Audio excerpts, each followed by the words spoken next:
Good evening, I'm Dunstan Wilson, and this is a report coming from the Artachon Conference Center where the National Toshaos Council Conference 2025 is being held. Over 200 Indigenous leaders from across Guyana have gathered not just for another meeting, but to be heard. But instead of solutions, they were greeted with presidential monologue that lasted over an hour. Let's roll the tape.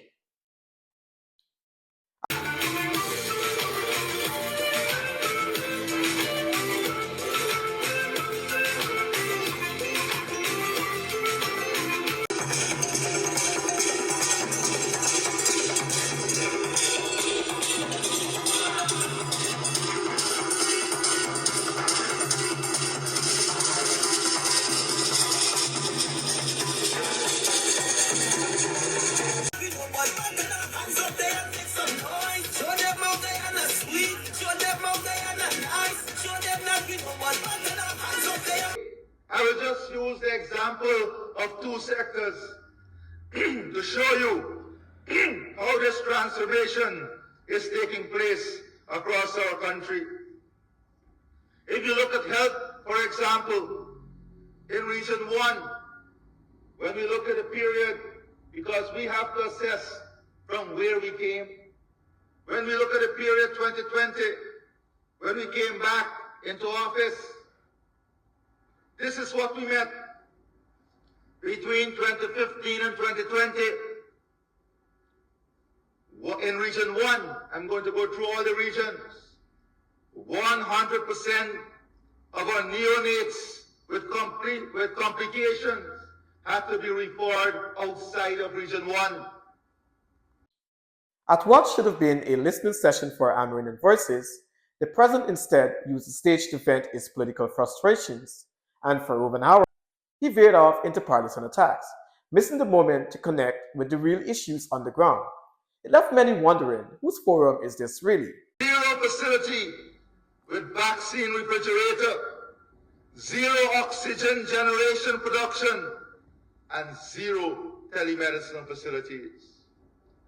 And my friends, it was under Dr. Jagdeo presidency that we built one of the most modern ophthalmology centers in Berbice, not only for Guyana, but for citizens across this region. We did it without oil.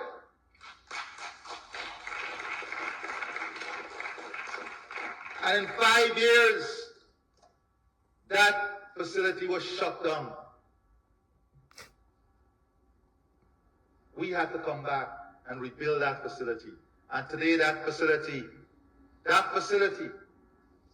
The reality is this: Guyana's indigenous peoples are still facing underdeveloped health services, deteriorating schools, unsafe water, and minimal infrastructure.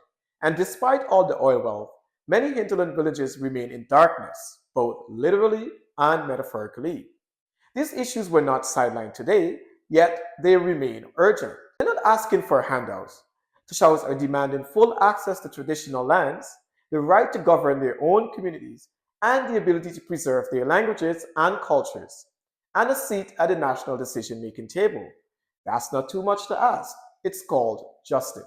Baskets are mainly made by the male because it is like a tradition for men to do handicrafts. For us, the indigenous people, what I believe is to maintain our culture, our way of life, to be identified. I learned to make cassava from my grandmother and mother.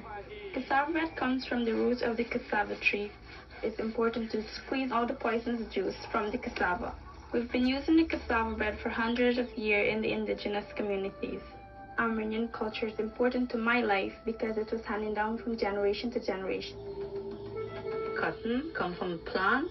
We make hammocks, slings, handbags. We make the clothing. We live this natural and communal life because it brings that strength. It brings perfect togetherness. This is wonderful. Too much to ask. It's called justice. Let's be clear. This isn't just a Guyana problem. Indigenous peoples in Canada, the US, and Australia face similar neglect. But here in Guyana, the failure to bridge promises with real policy is deepening mistrust. Are Indigenous voices merely symbolic at these conferences, or are they shaping the future? In this morning, this Thursday morning, with Canada once again under fire for the federal government's response to chronic problems in Indigenous communities. Canada highlighted as part of the annual global report from Human Rights Watch, which paints a picture of the world in crisis and of growing authoritarian power. But the report this year also found a beacon of hope in the international response to Russia's war on Ukraine. We're going to begin our coverage this morning with Abby Kugadasan in London. She's been through the report. Abby, let's begin with Canada particularly. What does it say about this country? Heather, the report echoes the sentiments of the Indigenous community that Canada has not done right by them. Human Rights Watch questions how one of the world's most water-rich nations is unable to provide safe and clean drinking water to its communities. Ottawa pledged to end all water advisories on reserves by 2021, but that hasn't happened. And we know as of September, 28 First Nations communities were still subject to long-term water advisories, which alert people that their drinking water isn't clean nor safe. The report also addresses violence against Indigenous women. It refers to a StatsCan report from May that showed 81% of Indigenous women who'd been in the child welfare system, including foster care, had been physically or sexually assaulted in their. While the president at the microphone today is the Toshaos who carry the weight of their communities. And Guyana holds them more than applause. It holds them action. This is Dunstan Wilson, keeping it real, raw, and relevant. Stay tuned because the tape never lies.